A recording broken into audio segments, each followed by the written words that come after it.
See on saade sulle, kui sul pole päris ükskõik, millise autoga sa sõidad.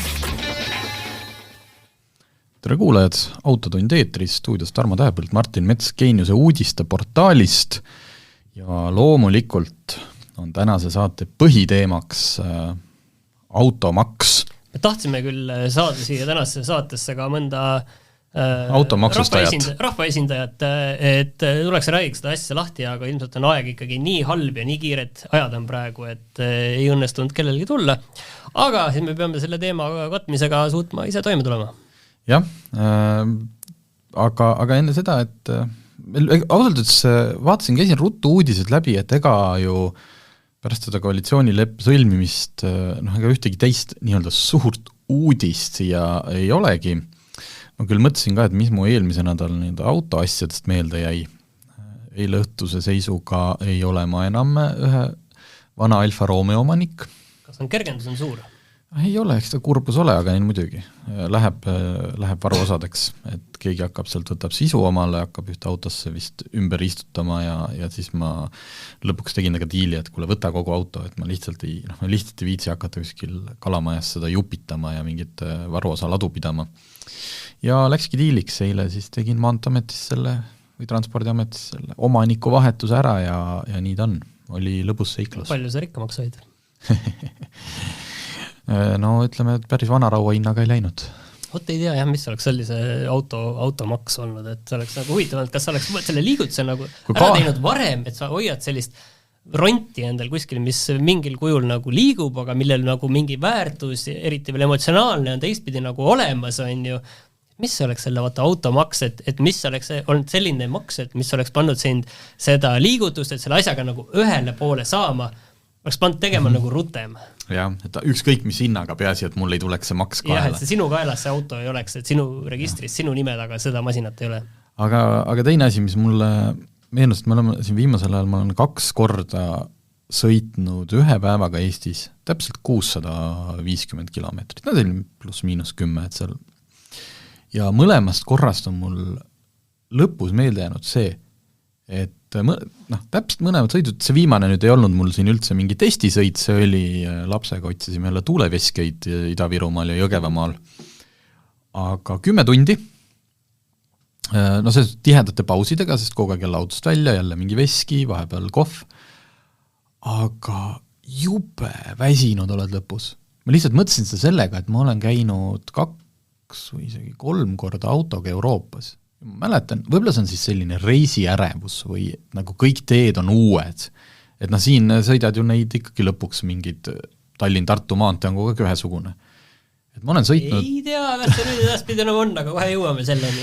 Et olen sõitnud mitte ühe soojaga, vaid ikkagi vetsupeatuste ja kõigega, aga põhimõtteliselt ikkagi mina ainult roolis niimoodi, et startisime hommikul kell 7 ja õhtul kell 11 olime Varssavi taga hotellis kuskil lodžis vist. Et ma ei mäleta, et ma siis sinna jõudes oleks nagu selline, et issand, laske mind maha, ma tõesti ei taha enam. Pole probleemi, see oli siis toona mingi peaaegu 14-15 tundi, aga nüüd see 650, ma olin kohe ikkagi, ma olin päris selline, et harva on mul seda tunnet. Issand, ma ei taha sõita. Lihtsalt praegult jätaks selle auto siia, istuks rongi peale ja väga kummaline, ma olen lihtsalt vanaks jäämas.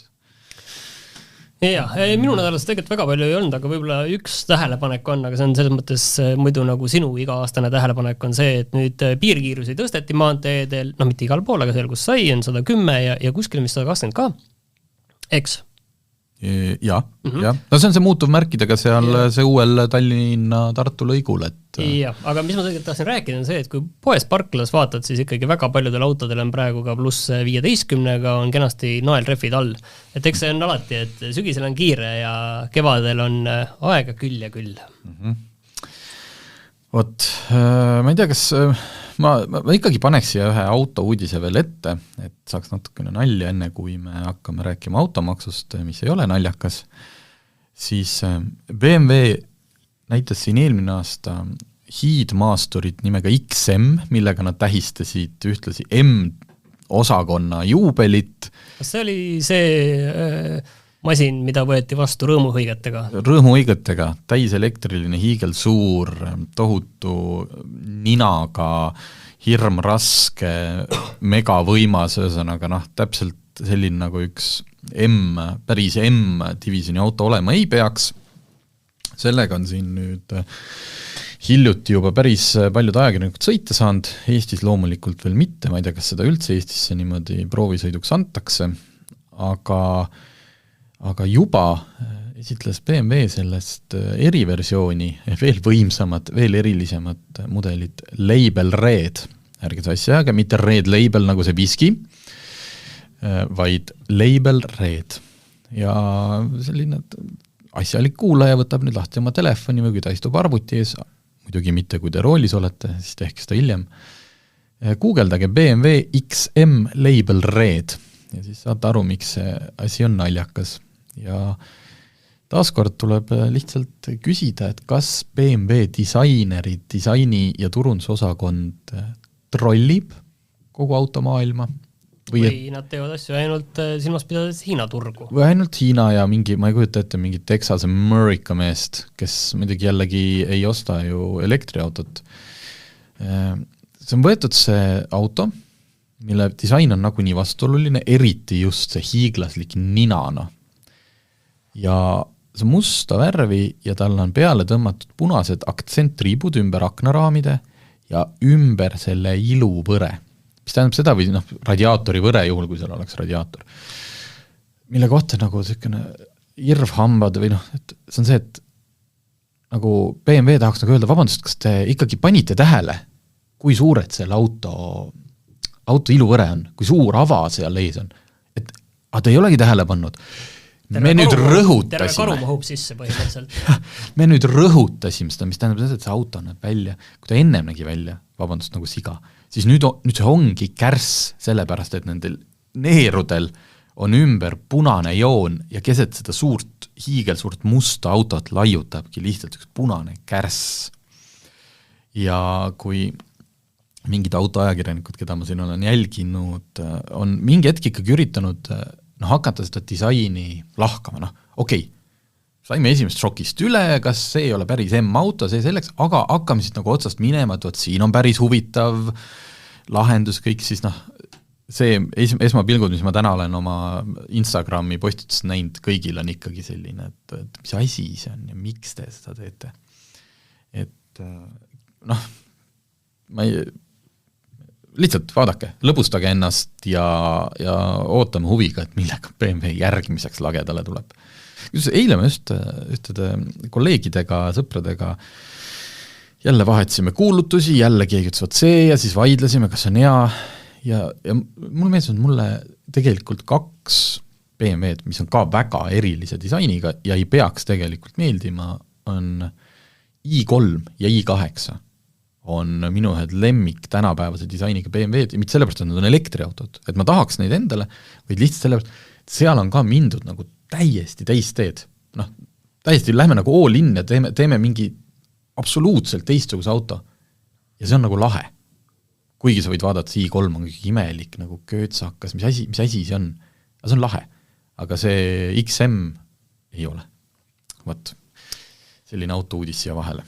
Nii, aga lähme nüüd tõsiste teemade juurde ka ikkagi, et nädalavahetusel olid siin ülestõusmispühad, jänesed ja munad ning avaldati siis detailid koalitsiooni leppelt, mille sõlmisid omavahel Reformierakond, Eesti 200 ja Sotsiaaldemokraatlik erakond.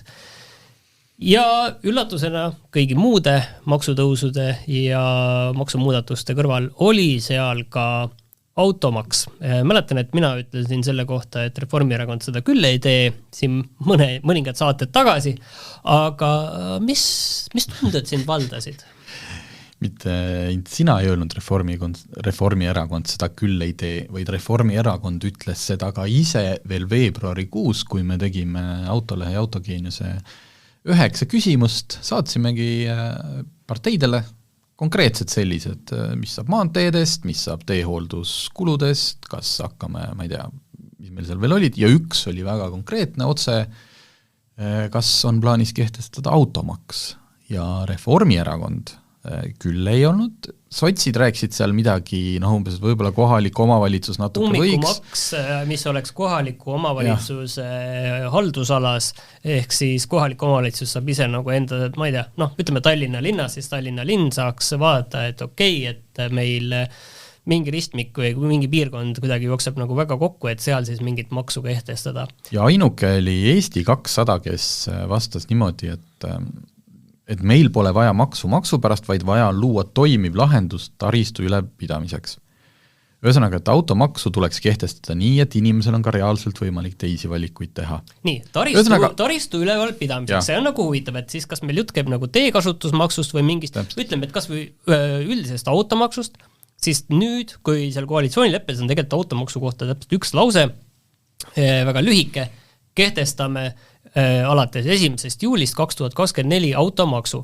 Ja seal ei ole nagu seda juttu, et see tulu, mis sealt peaks tulema, peaks siis minema kuidagi taristu ülevalpidamiseks. See on, ma saan aru, kõiki makse tõsteti põhimõtteliselt sellepärast, et meil on tohutu eelarve puudujääk, vist 4,1%.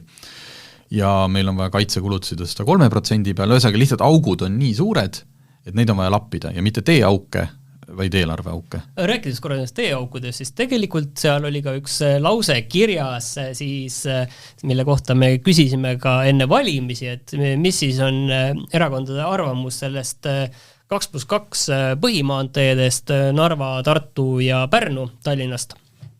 Ja selle kohta on palju hägusam lause, et lähme edasi kokkulepitud mahus Tallinn-Tartu, Tallinn-Pärnu maanteedel liiklusohtlike kohtade ümberehitamisega, kasutades 2+2 või 2+1 sõiduradade põhimõtet. Nii palju, kui ma nagu ära tõlgin, see esiteks Narvat seda ei ole. Ja nii palju, et kokkulepitud mahus liiklusohtlike kohtade ja 2+2 või 2+1. Need on nüüd need märksõnad. Ehk sisuliselt tähendab seda, et tehakse edasi täpselt sama, mis praegu on tehtud, mingit sellist ambitsiooni, et aastaks 2000, ma ei tea, 30, 35, 50, mis iganes, et selleks ajaks teeme need asjad ära, seda ei ole, et ma saan aru, et selle automaksuga neid teid ei ehita nagu nii ükskõik, kui palju seda maksu kogud, lihtsalt see ei ole nagu võimalik, aga võib-olla nagu üldiselt, et kui see valitsus, mulle nagu tundus, et väikest viisi proovitakse ikkagi seda teha, mis mulle enda oleks väga meeldinud, et sellist regionaalarengut nagu päriselt soodustada, et teha Eesti väiksemaks sisuliselt, ühendused paremaks igat pidi. Meil tehakse eraldi regionaalministeerium nüüd, kus on hoopis teistlaadi võrreldes varasemaga, mis on tehtud, et proovitakse seda asja nagu päriselt teha. Aga nende teede koha pealt see nagu küll välja ei paista, et kui tahaks nagu tõesti Eestit nagu väiksemaks teha heas mõttes, et seda nagu ei paista ja neid maanteid ilmselt me ei näe nii pea. Aga tuleme automaksuurde tagasi, ma küsisin, et mis tunne sind valdas? Ei, ainuke, mis mind valdas, mis tunne oli see, et et küll see poliitika on üks keeruline asi ja ma ei tea, mis tüüpi inimene sinna üldse tahab minna, lihtsalt sellepärast, et lähme veel eriti palju laiemaks, siis tegelikult on automaksust, me oleme pääsenud ikkagi aastaid ja tegelikult ei ole automaks mingi asi, mille pärast nagu issand, ma ei tea, barrikaadidele minna, sest et enamikes Euroopa riikides on automaks ja iseenesest see ei ole vale, selle oleks võinud lihtsalt juba ammu ära teha, või sellega oleks võinud rahvast hakata harjutama juba, siin on räägitud kogu aeg mingist kilovati maksust, et miks seda oli vaja nagu, kas see oleks muutnud valimistulemust või? Kas oleks kardinaalselt tõmmanud praegusel koalitsioonil vaiba alt, kui nad oleksid öelnud, et jah, tõepoolest mingil määral on plaanis hakata töötama automaksu väljatöötamise kallal. See on nüüd oluline koht selles mõttes, et see haakub nüüd selle käibemaksu tõusuga ja tulumaksu tõusuga. Et käis läbi, et peaminister ütles, et selliseid küsimusi ei saa panna hääletusel. Et minu meelest vastupidi saab küll. Et jah, et sa ei saa panna rahva hääletusele seda lihtsalt ühte küsimust, et kas me tõstame käibemaksu 2%. Muidugi öeldakse, et ei on ju. Aga valimised ongi see hetk, kus sa näitad, et näed, me kogume seda maksu selle jaoks, et teha teile seda head asja. paneme automaksu ja pärast seda on talvine teehooldus super ning ühtegi auku teedes ei ole. See on vähemalt eesmärgina on ju, et see raha läheb sinna, siis näed, sina hakkan mõtlema, et täitsa nagu mõistlik ju, et jah, ma olen nõus selle eest, et teed oleks hästi hooldatud ja teed oleksid korras, ma oleme nõus seda maksma ja võib-olla isegi ütleks nagu selle kohe ka, et minul ei ole nagu automaksu vastu mitte midagi. Sama, jah. Nii, kui see on nagu põhjendatud ja aru saada, et miks seda nagu tehakse. Praegu on just kõige suurem nagu probleem on see, et ikkagi miks seda tehakse. Üks asi on, Mart Võrklaev ütles välja, et 120 miljonit tahetakse kokku korjata, et eelarvesse on nii palju raha vaja. 120 kuskil joonistati, on ju. Kus see number tuli? Seda nad teevad praegu ise, on ju ainult. Ja teine asi on see, et sellel, ja on siis öeldud, et et rohe eesmärgid on ju, et mis jätab veid sellise mulje, et jah, et tõesti me oleme siin Euroopa Liidus üks viimane riik, kus seda automaksu ei ole, et jah, me peaksime siis selle nagu panema, et meil oleks ka nagu riik oleks nagu heas kirjas, et meil on see nagu tehtud. Nüüd on küsimus muidugi, kuidas. Ja ma arvan, et kõige suurem probleem peitubki selles, et kuidas seda automaksu siis teha, sellepärast, et meil on valitsuses sotsid ja sotsid ei taha, et ütleme, et maal elavad inimesed, vähema sissetulekuga inimesed, et nüüd nemad sellega pihta saaksid. Maal ei ole auto mingi luksusese, maal on auto möödapääsmatu asi, kui sa tahad sinna tõmbekeskusesse kohale jõuda, mitte siis, kui see buss läheb, või tegelikult sa tahad maal elada, sul peab auto on ju olemas olema.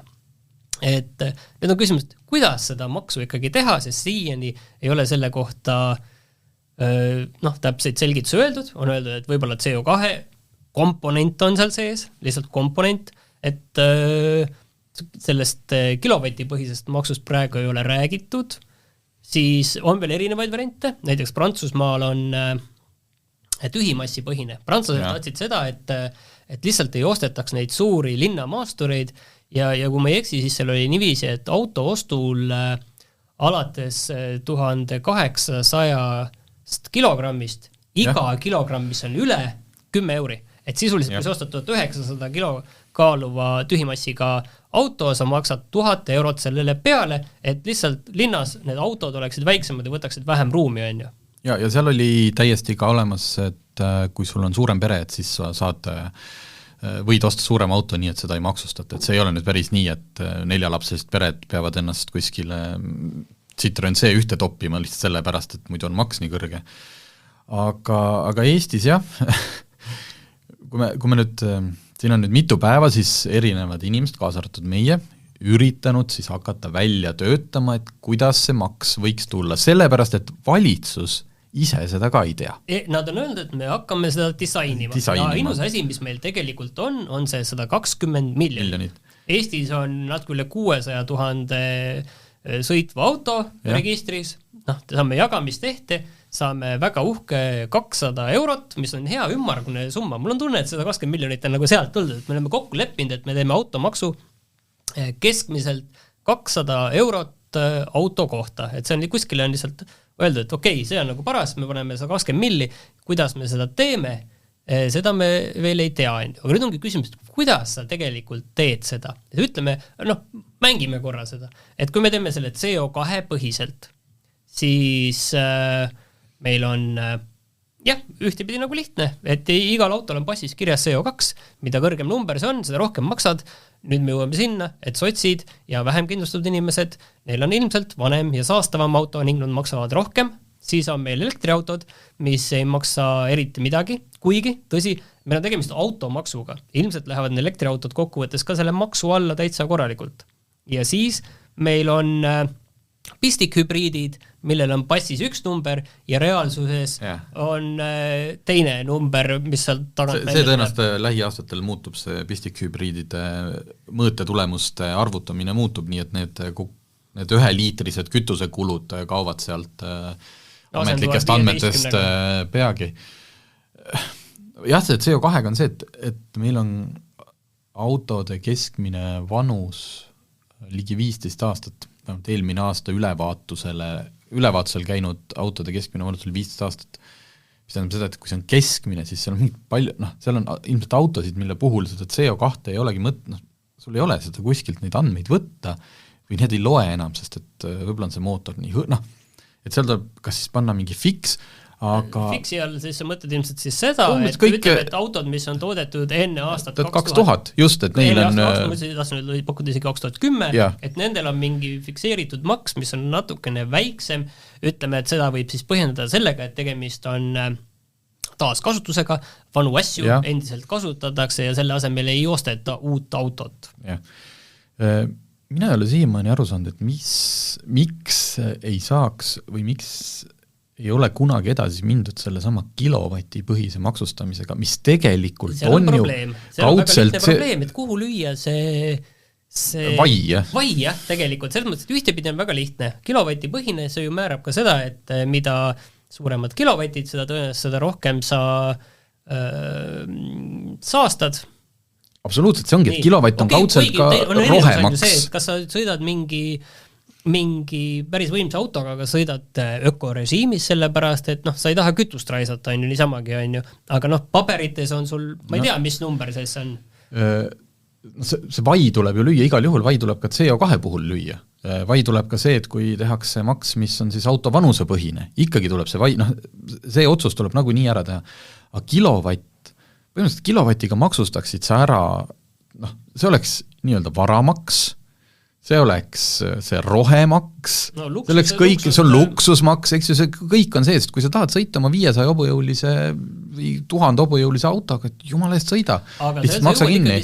Ja see ei puuduta kindlasti enam seda maainimest. Ja kui keegi seal maal on meie nii-öelda siis ilma automaksuta riigis omale hoovi vedanud mingi 4000 eurose 12-silindrilise BMW, siis sorry, see nüüd sa pead sellest maksma, et see ei ole tädi Maali nagu ainuke võimalus ellu jääda. See on tõsi, aga sellega seoses tegelikult, kui me räägime nagu automaksust, tegelikult võib-olla oleks pidanud üldse alustama sellest, et jah, et meil sellist klassikalist automaksu ei ole, aga tegelikult meil on ju automaksud nagu olemas, et me oleme isegi autolehes kirjutanud sellest, et mitte mina ja sina, aga Elmar Ots, et Eestis on tegelikult varjatud automaksud ju olemas, kõik registreerimistega seotud tingimused, kõik peaaegu Maanteeametis olevad toimingud on näiteks kallimad kui Soomes peaaegu.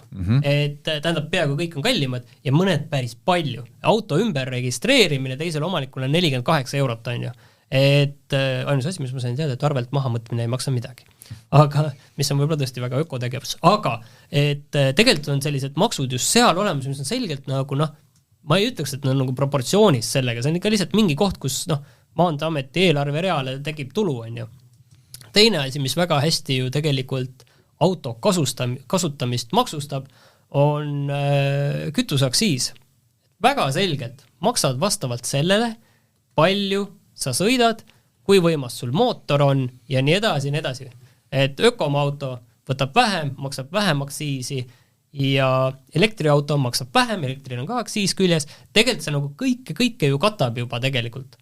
Ja mina nagu ei näe, et ühtepidi mul alati tundub, et see aktsiis ongi selline automaks, et okei, see raha liigub on ju teist pidi tegelikult, jah. Seal on see asi, et sealt tekib teistsugune rida ja teistsugustest kohtadest tekib see. Jah, ma ei tea, mis seal üks on nüüd see, et iga aasta on 120 miljonit vaja, mitte et meil ei ole üks auk. Yeah. Seal on, et kuidas sa seal on ju kas hakkad registreerimise pealt, et kas nüüd hakatakse, sest sa tõid sisse selle Soome teema. Ma lihtsalt, kuna me tegime see nädal täitsa juhuslikult, me ei teadnud üldse, et tuleb automaks ja meil oli üks Soome nii-öelda automaksu lugu salves. Kõik ilmselt teavad, et Soomes on ju tohutu suur importimisel autode registreerimise maks. Esmane, ühekordne, mis tähendab siis seda, et Soome muutis seal Vero leheküljel on täiesti olemas Exceli tabelid iga kuu registreeritud autodega ja kui palju seal siis ja see, kuidas seda auto Vero selgub, on umbes sama keeruline, kui meil on siin kindlustuse hind. Et kuskil on mingi algoritm, mis võtab selle auto soetushinna, ta võtab selle auto CO2, ta võtab selle auto vanuse ja tekib Vero. Et on olemas kalkulaator, mis annab sulle mingi indikatsiooni seal samal lehel, aga selle maksusuuruse saad sa siis, kui sa selle auto ostad ja sulle esitatakse arve. käisin läbi hästi palju, mängisin kalkulaatoriga, vaatasin seda Exceli tabelit. Kui me ütleme sellest tavalise Škoda Octavia, mis meil siin on, 110 kuni 140 kilovatti uues,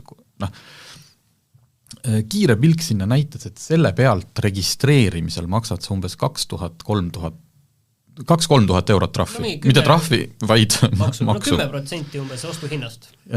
Ja mida, kui sa näiteks ostad 2015.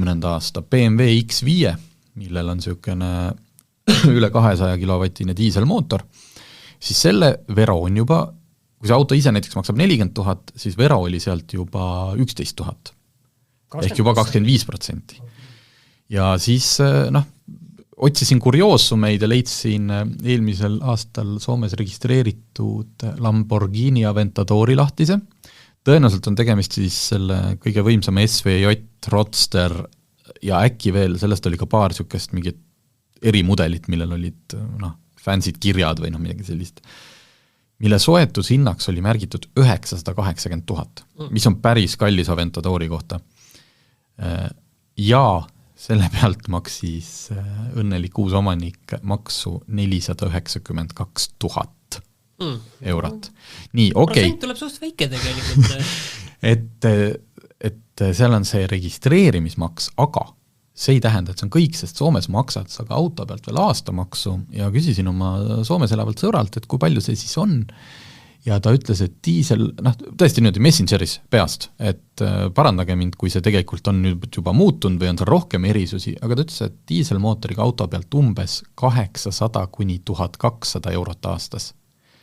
Bensiinimootoriga auto pealt 300-500 ja teoreetiliselt see käib ka kuidagi CO2 pealt, ilmselt mingid heitmed, asjad, ja kuigi teoreetiliselt elektriauto, eks ju, ei tohiks neid üldse emiteerida, siis temal oli endal Nissan Leaf, mille pealt ta ikkagi pidi ka aastas umbes 100 eurot maksma ka elektriauto pealt.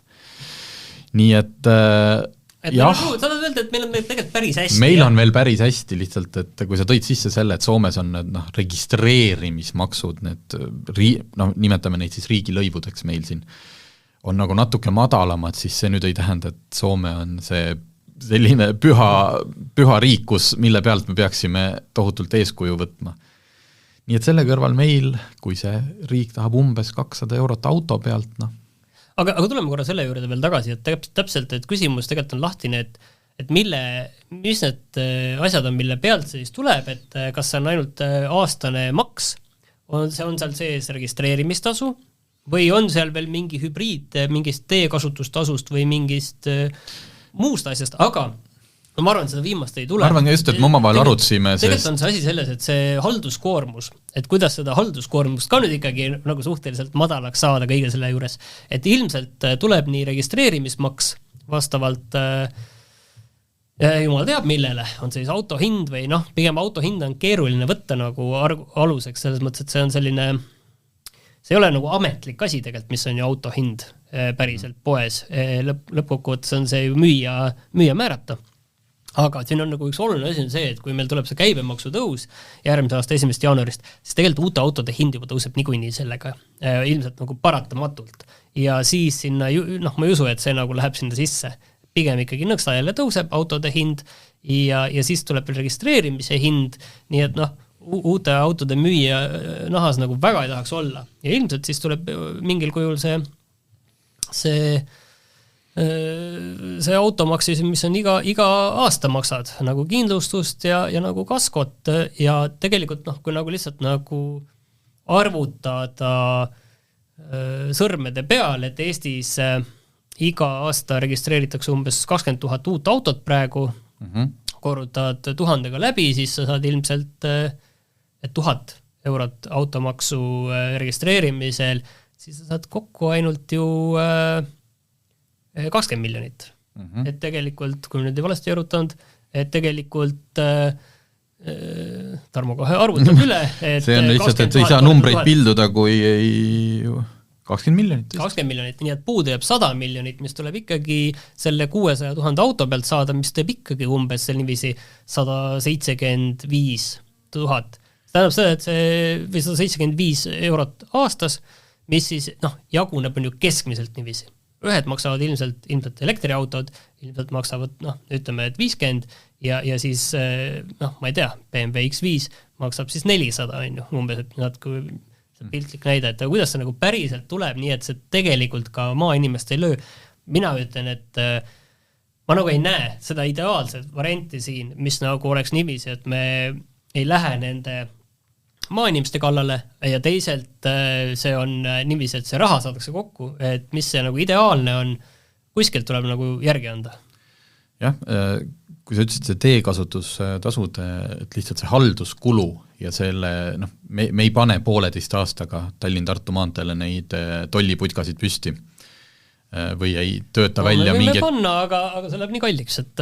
Just, lihtsalt näiteks meil siin neile oma autolehe chatis Elmar Ots tõi brittidelt, et Londonis on see nii-öelda saastetasu ja selle kogumise, et 27% sellest rahast läheb selle maksu kogumise nii-öelda selle maksu kogumiseks.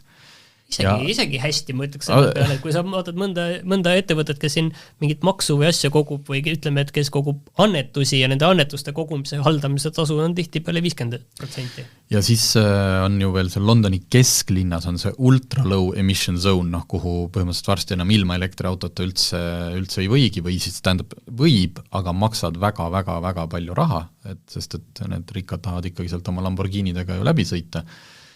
Siis see võtab umbes pool kogu oma sissetulekust läheb selle haldamiseks. Aga kui see nüüd et me ei tea, kuidas need arvutused lähevad, mida riik välja mõtleb, sina elad maal, meil on, eks ju, tuttavaid on maal, on paremal, on halvemal järjel inimesi. Saabub järgmise aasta 1. juuli. Millist maksu sina mis sa arvad, et lihtsalt puhtalt sinu pingi pealt kõige õiglasem või mille pealt sa tahaks? Ei, mina olen nõus seda keskmist. Ma arvan, et mul täna ongi selline suhteliselt keskmine auto. Ma arvan, et mina olen nõus keskmise. Tegelikult ei ole üldse asi selles rahas. Tegelikult on niiviisi minu jaoks, kui me võtame konkreetselt minu jaoks, et mina olen nõus selle 200 eurot maksma aastas. See ei ole mingi mure. Aga mida mina nüüd tahaksin, on ikkagi see, et selge sõnaga nagu öeldakse, et mis ma selle eest saan. Mis on tegelikult see vahetuskaup, sest maksu mõte on ikkagi see, et me kogume sellest mingit raha, et midagi saada, või siis me juhime mingit tüüpi käitumist, on ju, et ma ei tea, viina ostes maksad aktsiisi võimalikult palju, et sa vähem viina ostaksid, on ju.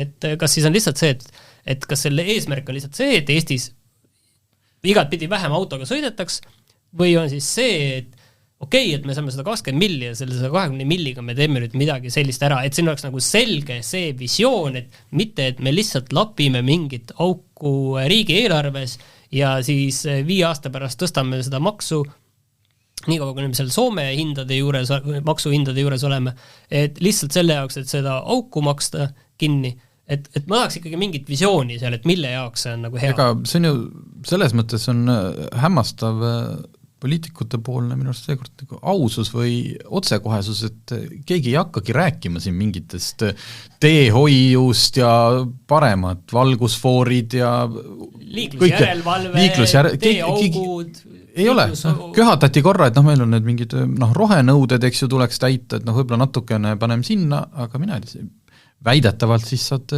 julgeoleku ja tasakaalus eelarve selle raha eest. Ja ehitatakse ka teid.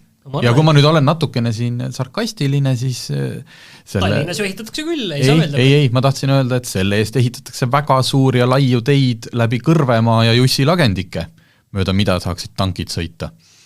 ei vaata, ma sellest riigikaitsest, sellest on nagu kõigest on ju aru, et see on... Ega siin ongi nii otseselt öeldud, et ega võib-olla siin selle maksu disainimise, väga peen sõna, disainimise käigus tekib sinna juurde ka mingi, ilmselt nad peavad selle natuke paremini sõnastama. Või ütlema välja, et näiteks ikkagi 50% sellest läheb otse ikkagi kuskile nii-öelda autojuhi hüvanguks. Minu poolest on ka nagu fine, kui see kokkuvõttes nagu läheb selleks, et sõnastame selgelt, et jah, et see on meil kuskil kaitsekuludeks ja see on nagu selle eest me teeme seda ja seda ja seda, et me saaksime ja mujalt meil ei ole võimalik seda raha saada ja nii edasi. Et see asi peaks olema nagu lihtsalt põhjendatud normaalselt, mitte nii, et koalitsioonileppes on nagu üks lühilause selle kohta, ja mitte see lühilause, mida Kaja Kallas ütles selle eelmine aasta Riigikogus. Mis, ma ei ole kursis. No see ütles, et makse tõusu ei tule. See, no jah.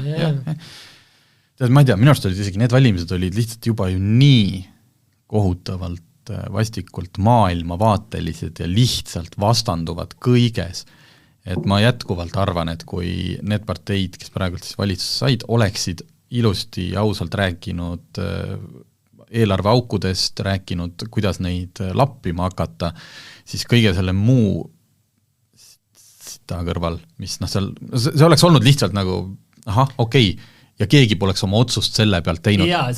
Kui me nüüd juba jälle selle suure pildi juurde tagasi lähme, siis kindlasti et oleks oodanud seda, et valijasse suhtutakse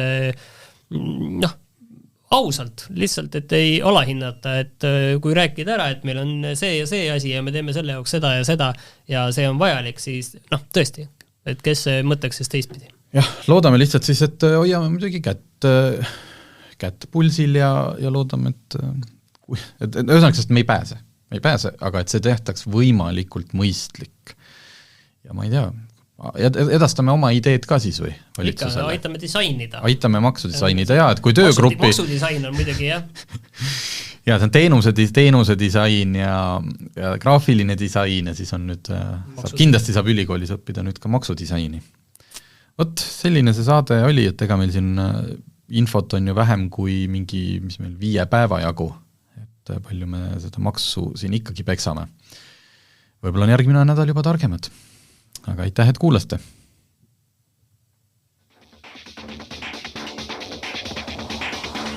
Autotund. See on saade sulle, kui sul pole päris ükskõik, millise autoga sa sõidad.